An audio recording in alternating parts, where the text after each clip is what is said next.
So, what's the real play in town? That's what I ask people sometimes. What does that mean? What's the real play in town? Okay, where's the power? What is the controlling element in careers, life? It's money. Follow the money.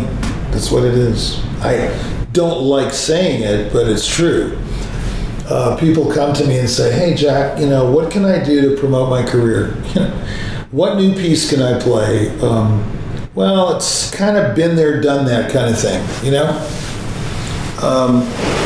I got lucky. I have to say I was blessed that Earl Wild one day was in the Judd Concert Bureau office. Bill Judd invited us both in, and we were having meetings separately. I was going in after Earl was going in. Earl, for those of you who don't know, was a very, very famous virtuoso pianist who specialized in transcriptions, much like George Bollett, my teacher, my mentor. So Earl throws this score at me. He goes, hey, Richie, here, you might want to do this. I think you'd be good at that. It was a transcription of The Rite of Spring, Le Sacre du Printemps by Stravinsky, right? And I immediately thought, yeah, well, wow, what a great work, but will it work on the piano? Well, of course. He said he wrote The Rite of Spring at a keyboard, I think even at an organ.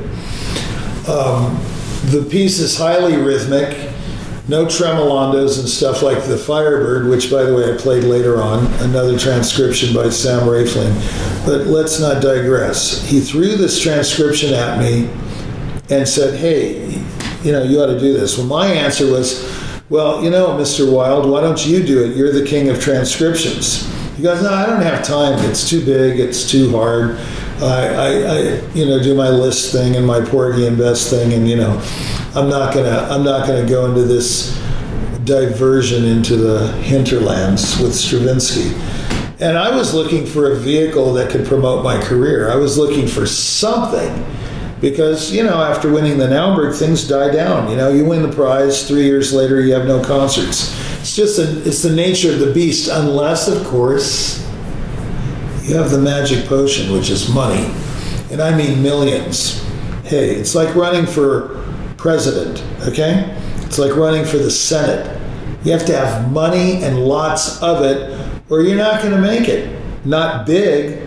You might have a mild to fair to middling career, but you're not going to have a big one like, a Yo-Yo Ma, Lang Lang, Joshua Bell type career, or Horowitz, or to go back in time, a Horowitz, Heifetz, Milstein, Oistrakh type career requires funding. Now, why does it require funding?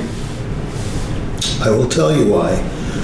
The hysteria that follows a success is just that.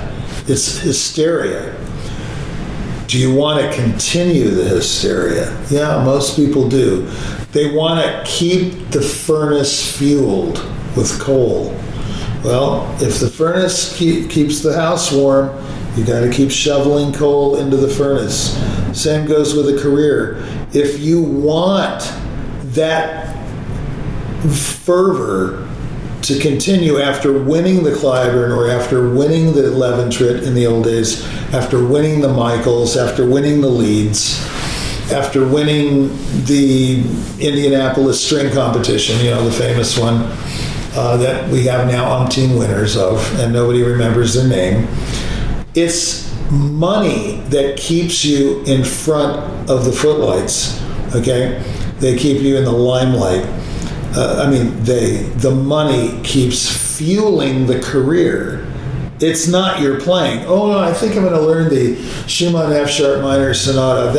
Nobody plays that piece. Yeah, I think I'm going to be the first Belgian to ever play the Paganini Caprices upside down. Sorry, it's not going to work. It's just not going to work. It's been done too many times. Now, I don't know of a Belgian artist that has played the Paganini Caprices upside down, but I do know a violinist that plays from a trapeze and from the silks. and sometimes upside down. She plays Sardis upside down. So it's been done, babe. It's been done many times. What's going to keep your name, I don't care what it is, Oscar Mayer, McDonald's, Burger King, or Lang Lang. It doesn't matter. It's a can of beans. A can of beans is a can of beans. To keep pork and beans, Van Camp's pork and beans before the public requires money. Lots of it. Now, you might say, well, Jack, I don't have lots of money. Aha. Well, there is an alternative. The alternative is direct marketing, not advertising. Remember what I said earlier, if you were listening in another of these vlogs, advertising says your brand is strong. It's the kind of thing that you've got to be seen where they think you're supposed to be seen. You're heard where they expect you to be heard, on television or whatever.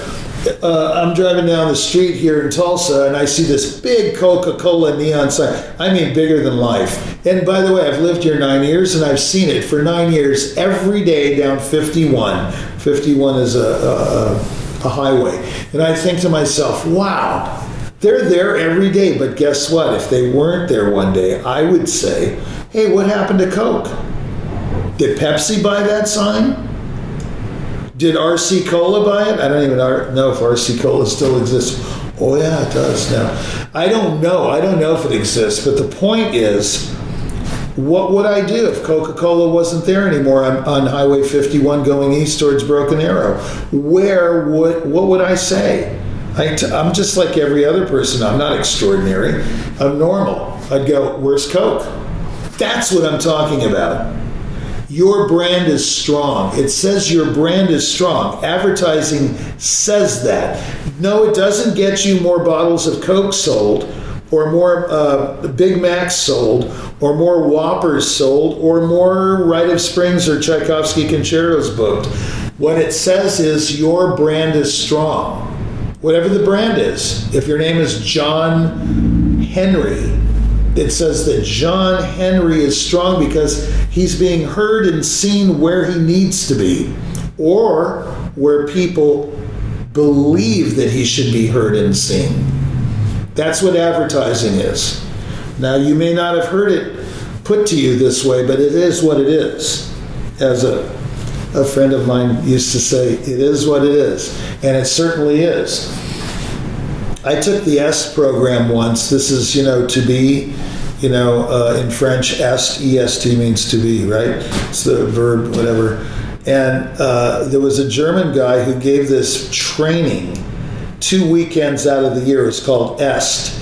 And, he had people crying and admitting things from their childhood. And it's sort of a awareness breakdown type of course where you're broken down, you start crying, and you start admitting things to yourself and everyone else in the room. Well, naturally, I didn't. I took the course at the suggestion of one of my RCA recording producers, and I did not break down. I started laughing during all 4 sessions. I was just hysterically laughing. Like, one girl got up and said, "Oh, it's terrible. I had sex with my father." And I'm thinking, I've never had sex with anybody except normal sex. Okay, so I don't know what they were talking about. I couldn't relate to it. But of course, what is normal, right? But what I'm saying is, I took this program to kind of discover myself, and I discovered that there was nothing to discover at that time. Now, when I did discover myself or find myself, it was through a metamorphosis, or whatever you want to call it, a process that I did myself. I didn't pay $2,000 to go find myself. I did it myself. And I think everybody has to do that themselves. Okay? So to be, or it is what it is. But you know what I discovered in the S program? What is, and what isn't. That's what I discovered. I don't know if that's the point of the EST program, and I don't know if they even have it anymore, but I discovered what is. That means right now I'm sitting in front of this camera right at this moment. There's nothing I can do about it. I can get up in the next moment and walk over there and be off camera. I can in the next moment take my suit off and do something else and put on some shorts and go jogging over there. But right now, I'm in front of this camera and there's nothing anyone can do about it unless I get up in the next moment and change that. So what is, what isn't. I'm not super famous. There's nothing anyone can do about that right now. I am not super famous. Can I change that? Yes. With a lot of money, with a lot of exposure, with a lot of maybe these things. I don't know. The point is, I'm not super famous right now. That is what it is. I'm not super famous. People don't want to face what is and what isn't. They want to be what isn't. They're not satisfied with what they are, which is what is. I don't understand that. But in a way, I can understand it because I've always wanted to be things that I'm not. But I'm getting to the point where I'm kind of satisfied with what I've done and what I am. And so that's what we're at, where we're at here when we talk about realize what you are, or your limitations, if you would like, or your strengths. Realize your strengths, realize your weaknesses, and maybe build from that point up. Take a weakness and make it into a strength. I hope you don't take a strength and put it into a weakness. That would not be so good. But anyway, that's basically what we're talking about here. Realize what is, and don't try to change it drastically. You can change it, but not immediately.